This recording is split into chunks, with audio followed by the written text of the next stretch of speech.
All right, we are back. Welcome to AI Data Mastery, where we explore how AI and data are reshaping B2B businesses. Just a quick thank you to our sponsors, Data Accelerator and Evolve with AI. We appreciate you guys. As you probably already know, I'm your host, Jason Renno, and I'm excited for today because today's guest is solving one of the hardest problems in logistics, which is safely unloading trucks at scale. Today, Pete Blair is with Pickle Robot joining me, a company using AI and robotics to automate warehouse unloading, replacing that dangerous manual labor with intelligent machines that can see, think, and adapt in real time. And I mean, guys, this stuff's really cool. We did the pre-show talking about how you can scan and unload trucks and everything. So, I mean, if you really want to understand what real world AI looks like outside of just like marketing and software and cool videos that you see all over the internet, like real world application, this is the show for you that you're not going to want to miss. So without further ado, welcome to the show, Pete. Great to be here. Thanks for having me, Jason. Yeah, so I mean, jumping right in, a lot of our past guests have been more like software and that type of stuff. But I'm curious, real world applications with robots, what is the hardest part, like that jumps out at you of making like a AI robotic, making that Pickle Robot? What's the hardest part of this? The biggest challenge you guys face? So let me start off with just describe a little bit about what it is that we do, because not everybody's worked in a warehouse. Not everybody has had the pleasure of unloading a truck by hand. It is one of the worst jobs in the world, and there's lots of great people who do it every day, and many of them wish they had something else to do.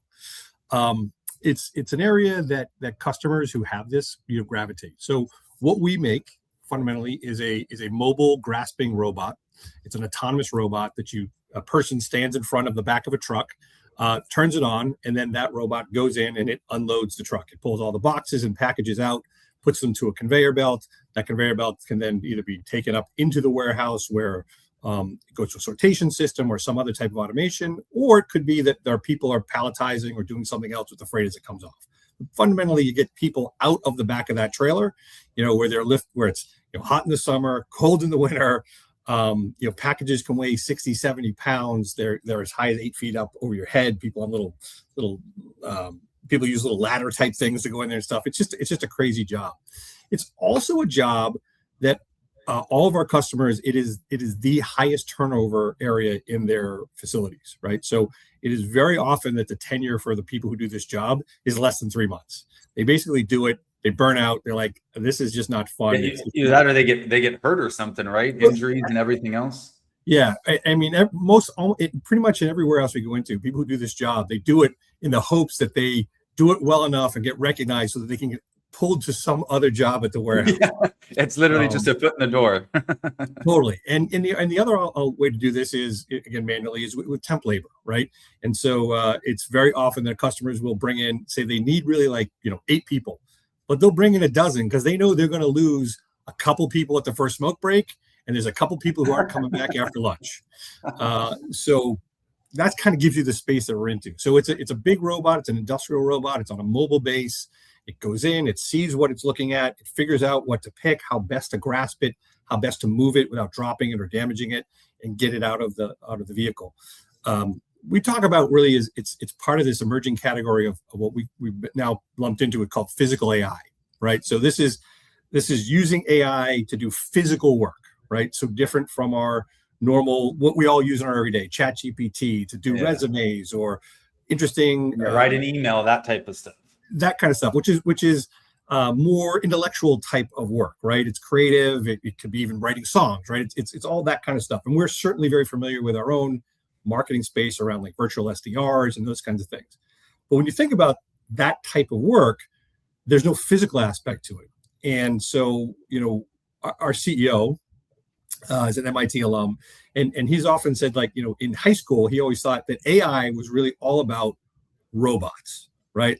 So this what we've ended up with AI, while as useful as it is and as revolutionary as it is, in his mind is like AI was always supposed to be about, the Rosie the robot from the Jetsons, something that's doing work that people don't want to do, dangerous places, things of that nature. So we've now started to see that happen. So our company leverages AI as a foundational to making these things work. And we can talk more about that depending on how you want to take this. Yeah, no, that's interesting. Because yeah, I mean, you're actually, I shouldn't say that. We the one of the previous guests was a an AI automated. Well, AI was part of it, but it was a drone that had a heavy lift and a longer flight capability, so it could drop things off in remote places. It could use to fight fires. I mean, all kinds of practical applications. But yes, I mean, if you want to talk a little bit more about that, I'm interested to hear kind of his thoughts in terms of this whole physical versus intellectual kind of use of AI. Yeah, it's just a different kind of space. It's a different way of looking at things. I think the biggest difference is when you're doing things in the physical world.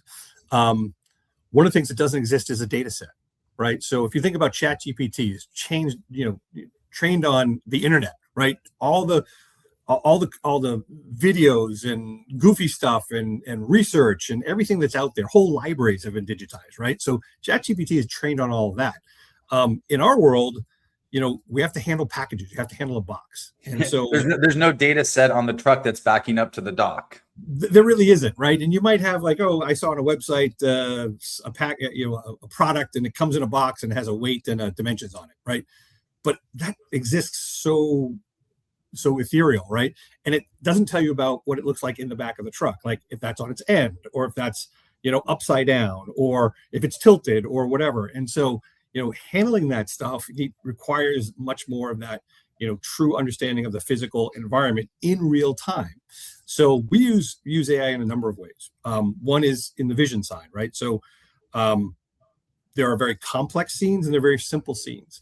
And there are things like, to us as a person, you would see something like a microwave and you'd say, okay, that's a box. I know what it comes in a box. It's a box, right? I just grab the box. To a robot with a vision system sees that same microwave, and microwaves are often shipped in the same packaging that you buy it out of the store, right? Like they don't typically put multiples together. They don't put a brown wrapper around it. It's the same box. Well, if you think about that package, when the robot looks at that, it sees the physical box, but it also sees a picture of the microwave, which is a box, right?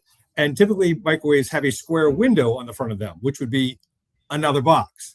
So the first time that robot sees a microwave, it goes, am I picking that thing or that thing or that thing? And it will try some things and it may do it right. It may do it wrong. And so what you end up having to do is through some trial and error, you do visual training. So we train on new products. And what you end up with is, because the AI is getting so good, is that you don't have to train on every single product that you've ever seen or handled, right? You get into categories. Once we can handle a microwave that comes in a black and white and red package, the microwave that comes in a blue and gray package, you kind of get for free, right? Even though it's something different.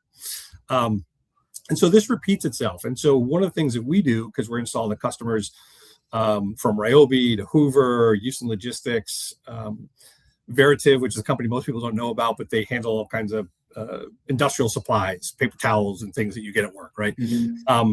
So by working with those customers, we actually are learning as we go by seeing all the things that they handle, right?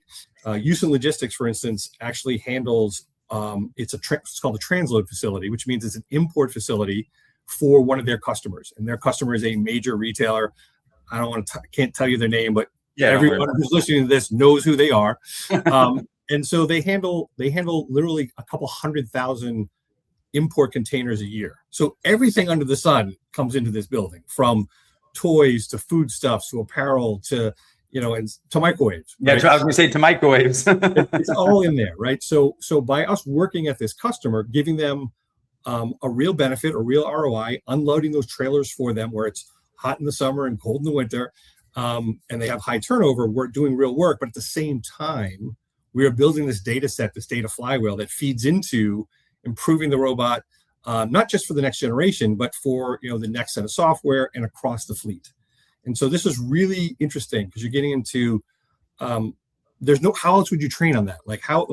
There aren't thousands of videos of people unloading trucks. There's a handful of them, but there's not enough there for AI.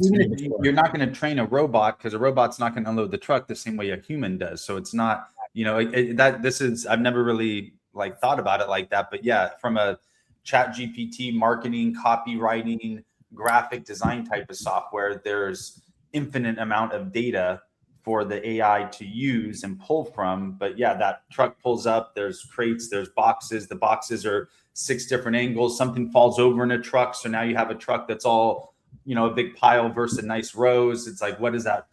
How is that robot going to handle that situation? Yeah.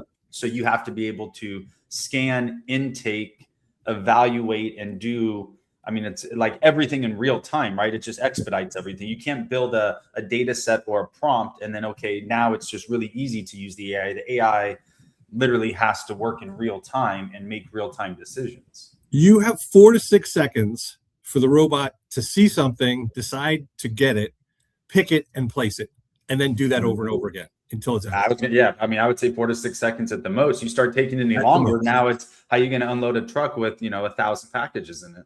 Exactly. And the customers, again, being in the supply chain space, and I've been in the supply chain space around robotics for a long time, actually. And what's really interesting about the customer base, right? So we come back to the marketing side, is very practical people doing mission critical practical things, right? When you walk into a warehouse and that warehouse manager has to unload 25 trucks, he's got to pull 1,000 orders, and he's got to load out 25 trucks, or that facility has to do that. It has to do it every day. And if you show up with some science experiments that, somebody at the innovation lab thought was a great idea, and you put it in their facility and you don't do well, you're not staying, right? Like, there's no second chances, right? There's no second chance. It isn't like, oh, I asked for a picture of a turtle that's swimming up a mountain because I thought that would be fun. Oh, give me 7 different versions of that. Oh, let me play around with the trailers. No. When the truck backs up and the robot goes in, it's got to unload. And we got 28.5 minutes to unload that thing, get it on the conveyor belts, because another one's coming in. Another one's coming in, right? And by the way, if your robot isn't going to do it as fast or better than the people, then I'm mothballing that thing and I'm throwing people back in there. So that's my so leading into kind of that client acquisition type of role that I believe you lead there. How do you demo the robot? How do you, I don't want to say how do you sell it, but how do you kind of present it and show the value? Hey, you have human beings doing this now, we can put this robot in there. How do you take it from that initial conversation to showing the value? So there's a long thread here, but let me start with this. The first part about this that actually, it doesn't make my job easier, but it makes my job maybe funner, is that I don't have to sell a vision. Right. We again, back to those practical customers. If they unload floor loaded freight, they have enough volume of it, they understand their operations. They know that this is not a thing that anybody likes to do. Right. They know that it's staffing. They know they have a challenge. Yeah, it's not their first truck they're unloading. They understand they understand the problem that they have. Right. So I'm not trying to sell a vision of like, oh, you need to be doing this for that or whatever. In some future, it's like, no, they're like, hey, we have this today. And if you guys can do it, then we want to talk. Right. So the first step is making sure that we're visible, making sure that we're out there so people know that we exist, know the technology is viable. So we've used LinkedIn and all the normal sort of playbooks. We're starting to do, it's always been much more of an account-based marketing kind of outreach, right? Because like everybody has dock doors, but everyone doesn't have enough volume to make any type of automation, let alone robotic automation, have an ROI. Yeah. So you start categorizing customers. And then, we launched the first robot commercially in 2023, like summer of 2023. It's evolved over time. It's gotten better. It's, we can do more things than we used to. We're faster than we used to be. We can do messier than we used to be able to do, all those kinds of things. But you need to be out there, being seen, being visible. So we lean heavily into, sort of a standard ABM kind of playbooks, right? Where can we be visible? We leverage primarily LinkedIn. I have some marketers who really want us to be doing stuff on Facebook, really want us to be doing stuff on TikTok. And I have to kind of keep reminding them, this is not 100% true, but 95% of our buyers look like me, right? These are people of a certain age who have a certain level of technology. And, if you serve me work-related ads on Facebook, which, by the way, I'm not on Facebook, but I'll be honest, I voyeur through my wife's Facebook like we all do, right? I'm going to be turned off by that. I'm going to be like, this is not the place for this. This doesn't make sense. LinkedIn, absolutely. partnering with different trade publications that have an online presence, absolutely.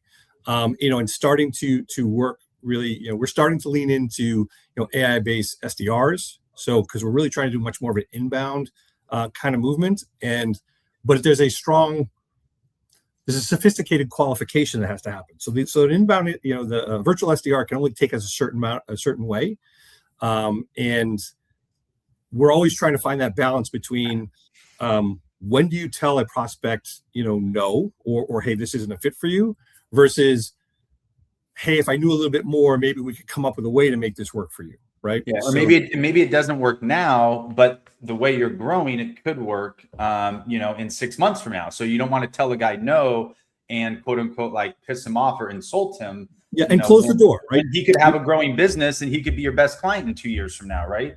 You never know. Absolutely. So I've worked in some places which was much more like more SaaS related, right? You're trying to do as much as you can on the website, as much as you can, like to sort of put people through configurators and chatbots and all of that kind of stuff to try to get to a close. But you're typically not selling multi-$100,000 pieces of equipment that go into that's a physical thing that goes someplace. And so it's just a different sales cycle. I'm not going to lie. And I'm not going to say you can't. Facebook and TikTok wouldn't work because maybe there's somebody that has something that would work. But I've been in the B2B space for a while now. And I mean, Facebook and TikTok, I think, are probably the worst places you can spend your money. I'm with you, right? Because on the B2B side of things, your decision makers, your CEOs, those type of individuals, they might be on Facebook either through their wife's or their own account, Facebook or IG. I'd have to argue that a lot of those individuals don't even have a TikTok account, or like somebody like myself, I'm 45. I have a TikTok account, but I'm maybe on it once or twice a month. I'm more of a boomer, as my kids call me, and on Facebook. But at the same time, is when that CEO or decision maker is on Facebook once a week, is he looking to buy a $500,000 freaking robots or something like that, right? It doesn't make sense. You have to go meet them during the day where they're at, where they're engaging in business, and have that decision-making business mindset. And in my opinion, social media is just not those platforms. Yeah. Again, I'd say the exception for us is LinkedIn. LinkedIn does really well. Oh, no, I'm sorry. LinkedIn doesn't count as social media to me. Exactly. That's more business. Yeah. That would be the exception. But when I say social media, that's like Facebook, Instagram, TikTok, those type of platforms. Yeah. No, I get it at work, because I have, I work with some colleagues, and they're like, there's this trend going on. And I'm like, again, our customers don't care about that. I'll give you one point. Mobile, right? So we have a website. We do a lot of content online. And everybody's mobile. The reality is our buyers, our customer base, are actually screens, right? Like it's actually desktop and laptop. We're probably 75%, people at work on their work screens, as opposed to on their phones and consuming our content, visiting our website. Are you like, you're tracking your website, so you can, this for sure that it's, 75% of your website traffic is PC based versus mobile based? Correct. Yeah. And we monitor that trend. And so it's been holding pretty steady. Like there'll be some blips. Sorry to cut you off, but that proves the point that most of your people aren't engaging with you through social media, right? Because social media is on the phone. How many people are looking at Facebook on their computer screen, right? Or on their work screen. So that means people during their work day, that's when they're looking for you, when they're on their computers. Absolutely. Yeah, and tablet doesn't even register. Like tablet maybe gets 1%. Right, like it's just not there. Yeah, so it's people on their work PCs. Yep. Interesting. That's good to know. It's good that you're tracking that. A lot of businesses don't even look at things like that, but those little granular details are obviously very important. What about trade shows and conferences and things like that? I have to imagine in the transportation and logistics, there's probably a trade show every weekend around the country or the world, right? Yeah, so it is part of the playbook, right? So we do, again, based on the customers, based on a more of an account-based marketing thing. And so weirdly, in this space, print is still a thing, right? It's still a thing. And I every year I like sending a postcard to an office or sending them magazines, trade magazines, those kinds of things. Now they all have an online presence and they're all getting better and they do online newsletters and that stuff. But the actual physical magazine that still gets sent out. I see what you mean. Like, ship shipstuff.com, or shipstuffmagazine.com, whatever, something like that. You'd be surprised, right? So there's DC Velocity, there's Modern Materials Handling, there's Inbound Logistics, there's Supply Chain Management Weekly. Like, these things are all, their flagships are still print. They're still a magazine, an actual physical magazine that they mail out. They all have online presence. They all do newsletters. So there is more digital things that you can track better, but it's amazing in our space. Now, full disclosure, I do very little print, or I greenlight very little print. And when we do print, it's typically in service to a big trade show, as you started to go into, right? So there is, in our world, there's a major trade show in the US every year, put on by the Material Handling Industry Association, so MHI. And I don't know why they do this. They just want to make things more complicated, or maybe they just had more marketing budget. But in the even years, it's called Modex, and in the odd years, it's called ProMat. And Modex is always in Atlanta, and ProMat's always, at McCormick in Chicago. And so you bounce back and forth. And these are big shows. And so it has everything from, it's interesting. It's the weirdest. If you're not familiar with the industry, it's a very strange place. You have everybody from a guy literally who is a rep for like casters, right? Like little wheels that you put under chairs or things like, and he has a 10 by 10 booth in the middle of like this giant thing. He sells up McCormick, and he pulls up with his suitcases and he puts all his things out there and he's ready to sell you casters. And he is across the aisle from a German integrator who spent over $1 million on a booth for this one show for 4 days, right? And they've got conveyors and robots and scanning tunnels, and they've got 25 technicians on site the whole time. They've got 50 people, in sales things, and it is huge. It has been the single largest pipeline creator for Pickle, but it's all supportive, right? Like, people hear about us, they see us, they engage, and then it's like you come to the show. So when we do these shows, we typically bring gear. These are gear shows. So we bring our robot, we bring a container, we fill it full of boxes, we run that thing in front of people. And competitors are doing that. Other people in the space are doing that. And what's really interesting about Modex and ProMat is they've kind of turned into robot shows, right? If you want to see really where the robot industry is going, and it used to be always in manufacturing, right? Like all the big robot arm manufacturers, they're all, if you go to a BMW plant in North Carolina, it's got 600 robot arms, welding and painting and doing all that stuff. But it's a different kind of robot. These are robots that are fixed; they're in a fixed position. And there's always talk. I had a boss who talked about this. Said like those type of robots, while they're super sophisticated, really awesome to watch, especially when they're flying around. There's sparks flying off. They're fixed and they do one singular task. They do one thing over and over again, right? Like, so if you moved that car 3 inches to the left, that welder is just going to keep welding the air. Just keep doing it super fast, right? In our world, and in supply chain logistics, and increasingly in manufacturing as well, robots have to be much more dynamic, much more reacting to the world around them. So even in our space, you think like, oh, when you open up the back of the truck, how dynamic can that really be? Well, again, you see a scene, you pick a box, now the scene has changed, right? And so your decision as a person, you don't realize you're making a decision, but the robot and a person makes a decision. Well, what do I do next, right? I pick that middle one from the top. Great. Now which one do I pick? Do I pick the upper left corner? I pick the upper right corner? Oh, did I learn something by opening up that space that I now know how deep those things are? So I really want to grab one right next to it so I can open up a bigger window. So just that whole, what do I do next? It's constantly changing, right? God, that's great. So, yeah, it's constant, like it's constantly solving a puzzle, so to speak, right? I mean, if you back up a truck, it's a gigantic jigsaw puzzle. The robot pulls out the wrong box and like 14 boxes can crumble and stuff can break. And now that robot's not very cool anymore. If it's breaking stuff, you can't unload stuff properly. Totally. Right? And there are certain types of products, certain types of customers where it's okay to drop it. And actually, this is sort of not intuitive, but it might actually be the strategy you want to go to, right? It might be, so if I'm handling boxes of jeans, right? So it's a brown cardboard box, it's going to get recycled, right? And it's full of jeans. So, unless you burn them, You're not going to hurt them. Literally drop it off the second story and they'll be fine.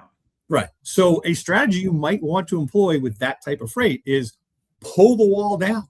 Just pull it, knock it all down, and then pick it all up off the floor easily, rather than pick each box very sort of meticulously, because I don't know how deep it is. I'm not sure what it weighs. Now we figure all that out in real time as we go. So again, back to that real-time learning and feeding the AI, like as it goes, if it can't see the third dimension, it only can see the front. It starts off with a strategy that says, well, be very conservative. Assume that occluded dimension might be as long as you can possibly go, right? So in our case, that's like 30, 32 inches. Now the box might only be 12 inches deep, but you can't see that until you start to break some pieces apart. So those first times you might pick really slowly and pull way back, because the robot says, well, it might be 30 inches. And if it is 30 inches and I only pull back 12 and then I go to move, I'm knocking stuff down. Everything else over. What about outside of boxes? Like, what about other type, like pallets or tires or unique shaped objects outside of boxes? Does the robot handle that type of stuff as well? So it's a great question. So there's a couple of things there. We are working on things like poly bags and fabric bags. So there are a bunch of customers who pack boxes and poly bags, sort of e-commerce type loads together. We do not handle full pallet moves today. Our robot is much more about individual packages. It's more like a grabber than a forklift. Correct. There are people in the space who do automated forklifts. That's another technology that's coming along. We might get in that business someday, but right now we want to stay focused on what we're doing with the floor loaded types of products. So that's sort of the first part of answering that. I think I lost the track on that. What was on the second part of it? Something else I was going to say, but that you answered the question. It was just more of like the odd shape, like a thing of bicycles or a bunch of like a tire, like if a tire manufacturer or something. Oops. I can't believe I forgot that. Tires are the worst thing. Honestly, it just made me, when you thought of unloading, I've been like to a tire shop and seen the trucks backed up and they're all like crisscrossed and shoved in there. And that's what made me think of that. Like, can you unload that? Oh, yeah. So at those trade shows, that's more of a drag it and watch and fall type of situation. Oh, yeah. So it would be huge value if we could do it. So you're absolutely right. Most tires are actually, a lot of it is imported, right? So they come on those shipping containers. And think about that, sitting in the Texas sun for a week. It was stacked with 500 tires are in there, and they're all nested together. So you have to kind of pull them apart. You send people in there. I've seen where they issue those people respirators because the fumes coming off of them is just toxic, right? And so someday we probably will do tires, but right now I will tell you, every time a person walks up and says, "Hey, I do tires," I just like, "Hey, stop you right there." Yeah. Totally get why you want it, but like, no, we're not your guy. We're not your robot. Not yet. That's interesting. Well, cool. So you guys obviously doing trade shows, conferences. You mentioned AI SDRs. Where do you, from a client acquisition standpoint, one of the questions, and I might have brought this up on the pre-show, and you had mentioned it before, but where do you, and I'm guessing you're probably still exploring this with the AI SDRs, but I always ask this, where do you see the pendulum, or have you figured out where that pendulum is in terms of how much AI SDR, AI follow-up, AI communication can you leverage to be as efficient as possible, but without jeopardizing a multi 6-figure, 7-figure deal, right? By insulting somebody or not giving them that human connection.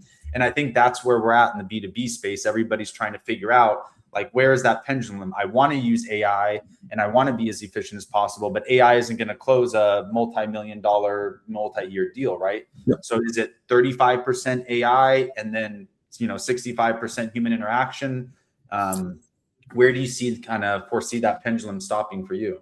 Yeah, so I would say we're actually more like 15% AI, and then 85% needs people to engage, because we really have to understand not only their freight but their processes and their environment. And there's so many subtleties in there, right, that you would end up with a really complicated, complex decision tree that at the end of the day you might still give the wrong answer because of those. Yeah, because one little thing, you're off one place somewhere, and then you're done. But so AI is more, when you say 15%, so AI is really just allowing you to expand your addressable market, get in front of more people faster, get your foot in the door.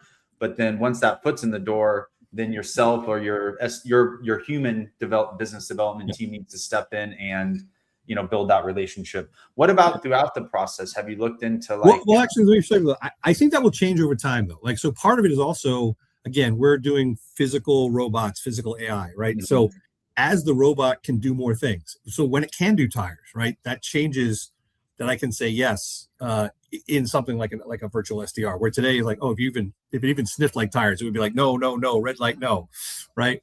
But over time, we've added capabilities. We've added, be able to do heavier stuff, be able to do smaller stuff, be able to do different types of packages than just boxes. Then you get into the environments they get into. So as our robots become better at what they do, become just more have more application, then I think we'll be able to go farther with AI. We will be able to go further in the process. But right now, it's too risky for us that we would tell too many people no. That actually really should be a maybe.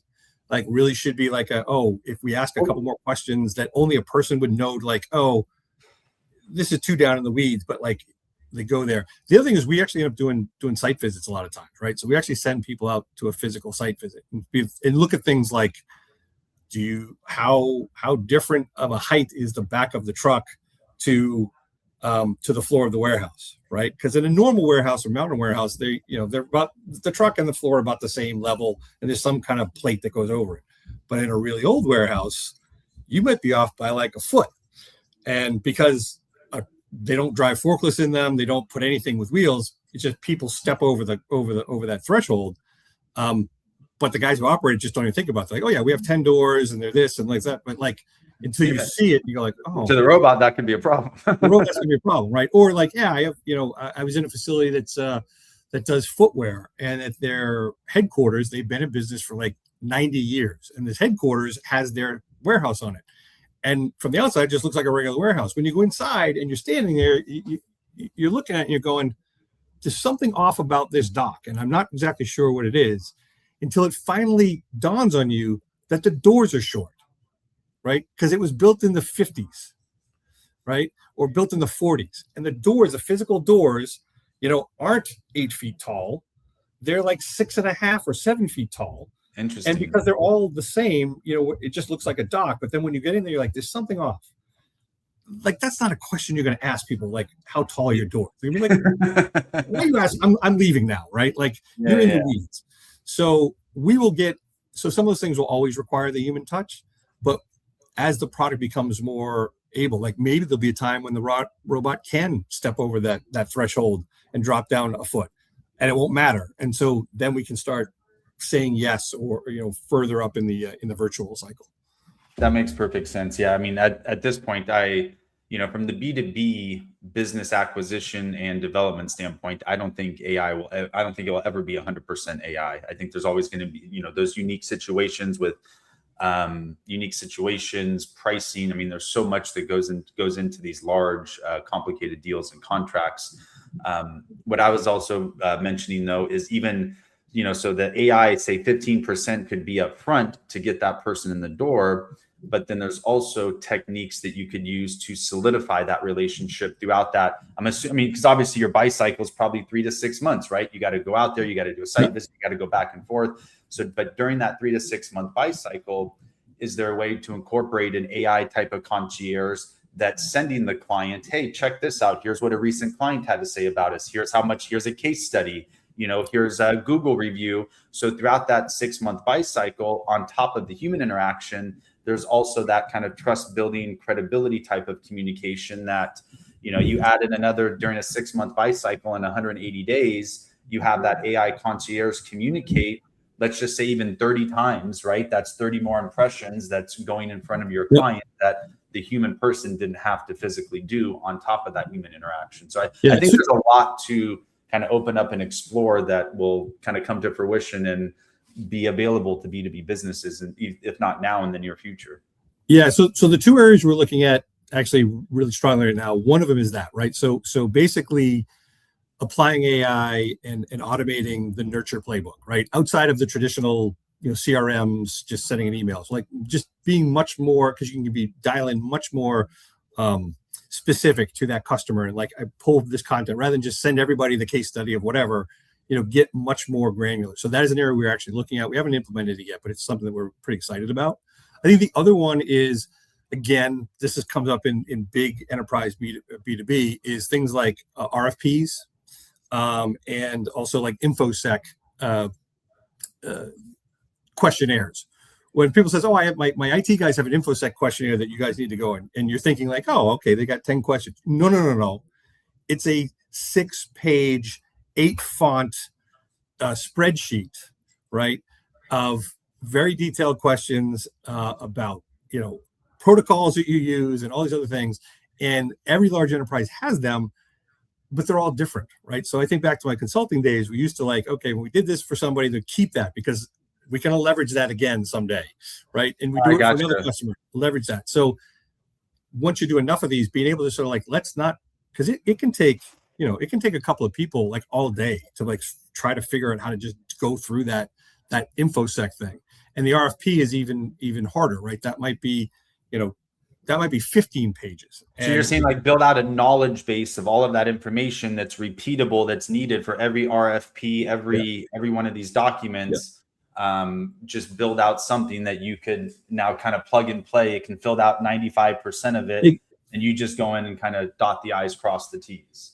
Exactly. There's so many applications, especially in the B2B space, like you're saying here, just even outside of the acquisition and SDR type of appointment setter role. There is, internally customer service for payroll departments. I mean, there voice AIs. There's so much that can be done to save time, energy, and effort, and not replace employees, but let's take the employees you have now, and make them more efficient, and help the business scale more efficiently.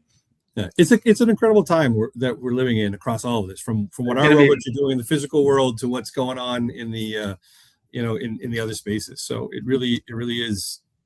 You're definitely somebody I'm going to want to have back on the show. Well, it'll be interesting to see. I have several of the guests where it's like, let's do this again in like 6 to 12 months to see, because I mean, in 6 months, your robots can be doing like backflips down the 1-foot gap and, tossing boxes out to each other, playing catch with them or something. You never know what can happen in the next 6 months. So we'll have to have you back on the show and kind of revisit, recap, and, kind of keep the progression going. But happy to do it. Perfect. Well, as we wrap things up here, I didn't even realize, but we're past the 30-minute mark. Phenomenal show, phenomenal information. As we sign off here, I always ask the guests, I used to ask for a book recommendation, but if you're like me, I don't read books. I listen to them or listen to podcasts. But as far as from a business standpoint, from your role at the business, is there a book, a podcast, something that you like to engage with that really helps you out or you find beneficial? Yeah. So I would actually answer that as I'm listening to more podcasts, but I haven't sort of landed on anyone specifically. There's so much going on in the AI space specifically, and it's becoming, it's also foundational, not just to how our robots work, but also, a value that we stand on about, learning and getting better and all these things. So, making sure that we kind of are that I'm personally sort of keeping pace with what's going on out there. I work with a bunch of MIT and other, engineers who come in talking about, this paper they read about foundation models and stuff. And I'm like, I'm the old marketing guy. What the hell are you talking about? Right. Yeah. So I follow a couple of different, I more do searches on specific topics, right? So someone's talking about, there's been a lot in our space around humanoids. So trying to just figure out what's the hype versus the reality. And that's sort of been a topic. What's going on in these companies that are coming out of sort of research labs and big foundation models and training methods and all that kind of stuff. And I need to know enough to be dangerous. So there's probably no one source that I follow, but it's been more looking at sort of AI podcasts like yours. I'll look for different topics and I'll watch individual episodes rather than follow something specific. Yeah. And there's so much, I'm in the space all day, every day, and I still feel I still feel like there's always something you're missing. There's always something cooler. I mean, there's There's some good the school groups I found, and then I know you mentioned you're not on Facebook, but through your wife's, there's some good Facebook groups where it's sometimes a little easier people are posting things they're doing with AIs and automations, and sometimes that's a little easy to kind of regurgitate and keep up on things as well. But well, perfect. What's your favorite book? What's in terms of the business? What's your favorite business book? I have an answer I'm supposed to give you because we're currently as an executive team reading the same book, and I'll be honest, mine's sitting at home on the couch unopened, but that's my Christmas holiday, or my Christmas break reading. Nice. What book? I can't remember what it's called. I wish I could. It's so terrible. You should have prepped me. I would have totally had it. I would have had it with me. No worries. I actually still, on the spot. No, but I actually, I've been doing this for a while. I actually still go back to some of the older books, like, go back to even my industrial engineering days. There's a book called The Goal. It's a really simple, short book, and it's a really, really interesting book because it was done. The basic premise of The Goal is talking about this. The part that you remember is about a Boy Scout troop, right? That's going on a long hike, and they keep accordioning, right? Like they put the fast guys up front, but then the guys laggard out back or whatever, until they realize, like, if you put the slowest, you put the bottleneck at the front, then we're not going to, if we all have to finish at the same time, but you put the bottleneck at the front, we will stay together and we will finish in the same amount of time. If you don't do that, then you have people finishing really fast, people really slow. You a lot more management. No team effort. It's an individual effort. And that's really, really analogous to how like manufacturing lines work, how distribution centers operate. Like you're always looking for bottlenecks and stuff like that. So that sort of is a thing that's always resonated to me. I read it a long time ago, and I read it like every 5 or 6 years just to refresh on it. Because kind of makes a really complicated way of thinking about things. And in our world where we're automating more things, right? What's happens is the bottlenecks in a facility move around, right? Like if I've automated this and that's going really fast, but it's feeding another process that goes really slow, well, now that's the bottleneck. And then your inclination is like, well, work on that. So you get that fast. Well, then guess what? The bottleneck just moves around, right? And so looking at how businesses operate that way, looking at how we bring product to market that way, it's been kind of a thing that always sticks with me. So it's an old book, but it's called The Goal. No, honestly, nobody's ever recommended that one. I love it. I'll have to look it up. Super easy. It's probably 100 pages. Hopefully it's an audio book, so I have a chance of taking it. Maybe. Well, wonderful. Well, Pete, I really appreciate your time. This has been a phenomenal show, as I knew it would be before we even started. Remind me the website if somebody wanted to look up. It is pickerobot.com. It's pickerobot.com. Yeah, definitely go and check out this site, especially if you're in the space and interested. If not, just go check out their site and see what they're doing. It's extremely cool and innovative things. Appreciate your time being here, sharing the story, sharing your insight on the client acquisition process. Appreciate everybody listening in. Don't forget to like and subscribe here on YouTube. Follow us on social media. Visit picklerobot.com and stay tuned for another episode in the next couple of days here. Appreciate everybody's time and take care. Have a great day.